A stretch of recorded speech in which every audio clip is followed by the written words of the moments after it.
Magandang araw mga kaibigan.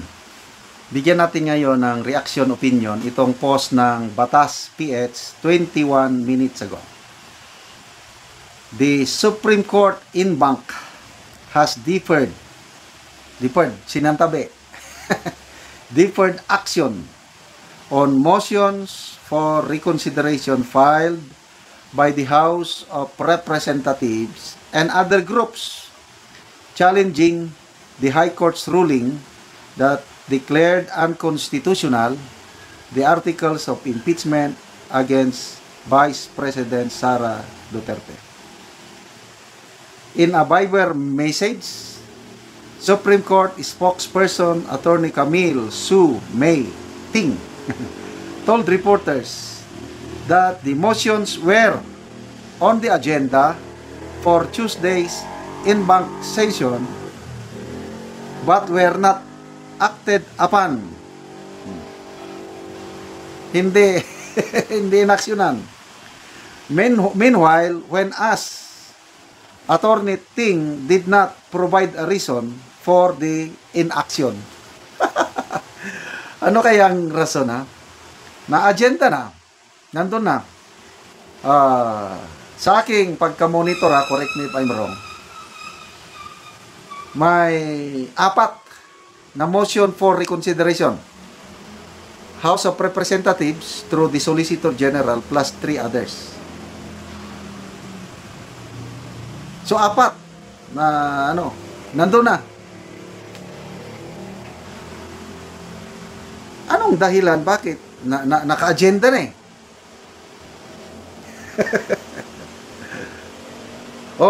Siguro baka, opinion ko lang ito, baka hinihintay pa ng Supreme Court. Baka meron pang magpapile ng motion for reconsideration. Para minsanan na lang. Para isang action na lang. Yan lang ang nakikita kong rason, posibleng rason, or ano pa kayang ibang rason. Wala na akong maisip. Kayo, mga kaibigan, ano bang rason kaya na hindi inaksyonan ng Supreme Court? So, magtatagal pa ba ito na nakabinbin? Kasi 6 months lang ang hintayin. August, September, October, November, December, January. 6 months ang hihintayin. After 6 months na wala pa ring desisyon ang Supreme Court, kung ganyan palagi na in action. Katulad yung, ang dami namang kaso kasing naisampa sa kung minsan, nang hirap din trabaho ng mga maestrado. Sa dami na ng kasong naisampa, lalo na kaso laban sa administrasyong ito, ang dami. Yung PhilHealth, hanggang ngayon, wala pa ring desisyon. Although nagkaroon na ng oral arguments, yung kaso laban sa 2025 national budget, ang dami, yung executive order number 62. Basta ang dami nang naisampang kaso, so hindi na nila alam kung so kung 6 months magtatagal na walang resolusyon, walang desisyon, di wala na, pasok, moot in academic na ang motion for reconsideration kasi by February 2026, pwede na ulit silang mag-file. Ngayon, ito na.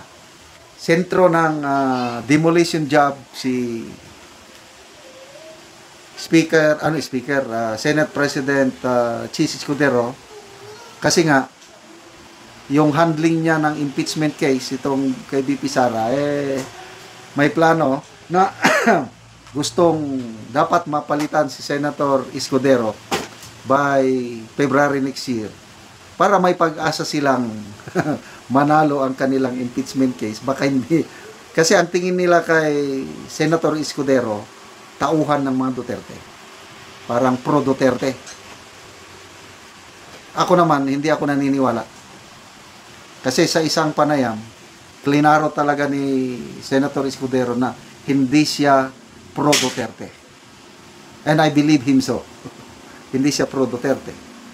So, yung ginagawa niya ngayon sa impeachment proceedings yung nangyari, ano lang, patas lang siya. Kung anong batas, kung anong nararapat, yun lang. Tapos pinapakinggan niya yung mga kasama niya. Kaya nga, nanatili ang kanyang pagiging Senate President dahil maganda yung kanyang relasyon sa kapwa niya senador, nakikinig. Sabi ni Senator Bato, kaya ang Duterte Black nagsuporta sa kanya dahil nakikinig siya. So, ano kaya ang aksyon ng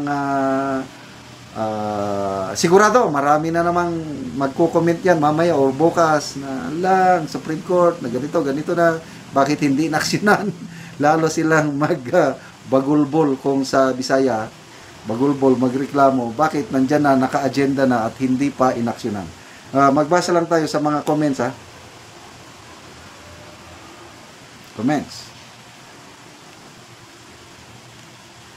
Bria Olea, I am commenting to inform your honorable court that I, a commentator, legal aids, Taumbayan, would file an opposition to the motion for reconsideration due to the lack of evidence and admittance of some signatories of the impeachment complaint were not able to read it. Opposition to the I pray that the honorable court will always be guided by our constitution and be able to practice due process. Salamat sa Korte Suprema. Leonardo Marasigan, the Supreme Court was able to make a very swift decision on July 25 after the House pleadings in July 18, a record less than 1 week amid the storm and this counting work stoppage. The big difference now is they needed more than 1 week after the House MRs last August 5. Sounds suspicious. Yes, yan nakikita ko. Mayroon ng, sige, bahala kayo. Dada kayo ng dada. Kung anong pinagsasabi nyo, i-impeach nyo. Kasi, ang pinakamatinding salita, yung tinakot nila na you are impeachable officials. Sabi ng isa dyan sa mga maestrado. Kung akong maestrado, merisi ka diag. Salamat mga kaibigan sa inyong pagsubaybay sa ating channel.